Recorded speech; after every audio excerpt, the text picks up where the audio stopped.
So I made it to my campsite. My tent is, little.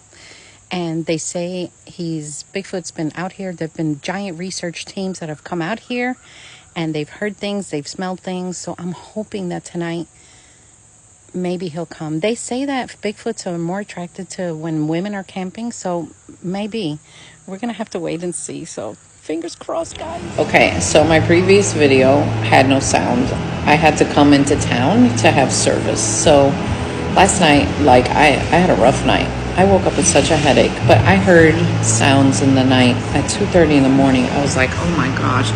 It was like a moaning sound, but kind of like an animal sighing. Like I heard and I'm like, what the heck?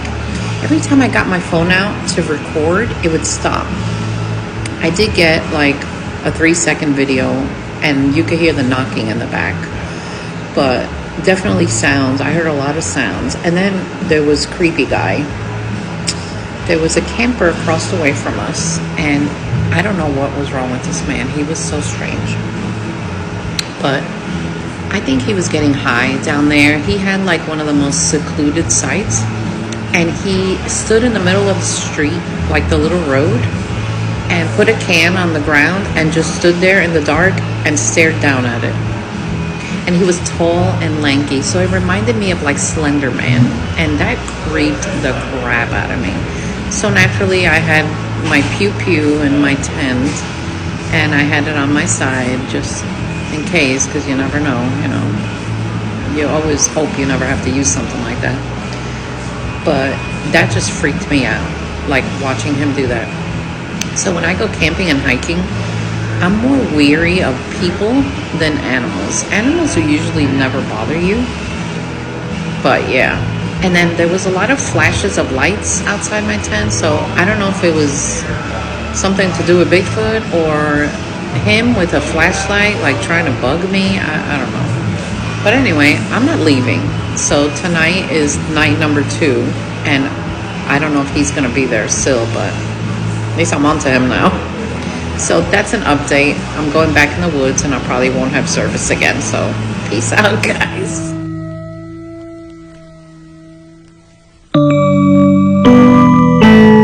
So I made it home last night, and I'll give you guys an update. Look at my mug, how cool. The creepy guy I called Slender Man. Yeah, he wasn't going anywhere. So I don't know about you all, but when I hear someone constantly humming the same tune over and over, that just creeps me out. Especially in the dark, and his behavior, And where we were it was a state park, but it was extremely remote. And there's a lot of Bigfoot teams that go out there because there's a lot of noises and activity.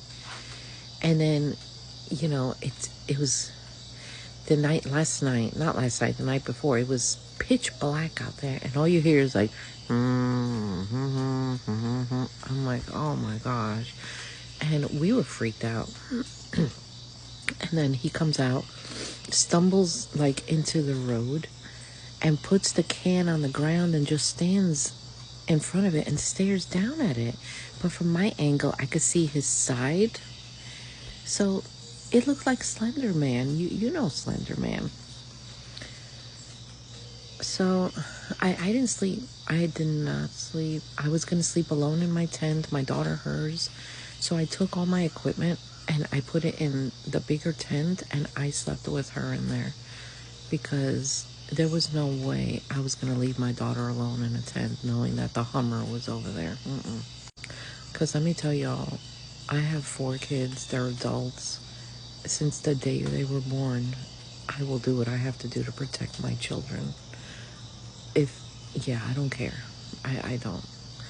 That's just the mom instinct in me and the love I have for my children. So if he was going to come to the tent, he was going to find out. So then the next morning, we didn't sleep all night. I'm like, I don't feel like cooking breakfast and bringing out the equipment. So we drove into a town, and we had coffee, and we had a sandwich.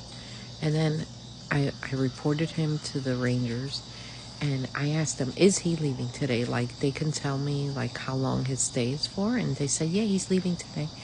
He's supposed to check out by 2. So I'm like, all right. So we went into town. We did a little shopping.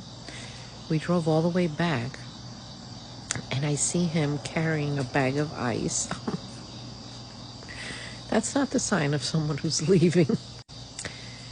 He he had a line with some clothes hanging. Like, I don't know. And he picked the most secluded spot. So I don't know what he was doing down there. But anyway, the humming started and continued for hours. Before it got dark, I told my daughter, I'm not spending another night out here with this man. So we packed up. We packed up and we jetted out of there. And I am exhausted, full of bugs. The night before, though, I will say I did hear some sounds. We heard animals, and I heard this weird, like, moaning. It was like a sigh. It was like someone goes, and, you know, Bigfoots have been known to do that, so I'm hoping it was one of them. But, yeah, I wasn't spending another night with Slender Man, sorry. So anyway, I look like shit. I'm exhausted. I'm gonna have coffee, and today's the day that I have to clean all my equipment and just put it away properly. But anyway, I know you all have been following this little journey of mine. I didn't expect my trip to be like this. I've been hunting Bigfoot for 17, 18 years now, and there are times I have gone alone out there for 4 or 5 days. Will I continue to do that after this experience? I don't know. I think I just have to listen to my instincts and then decide. If I abandon a location, well, then I do. But anyway, I'm back. I'm back home.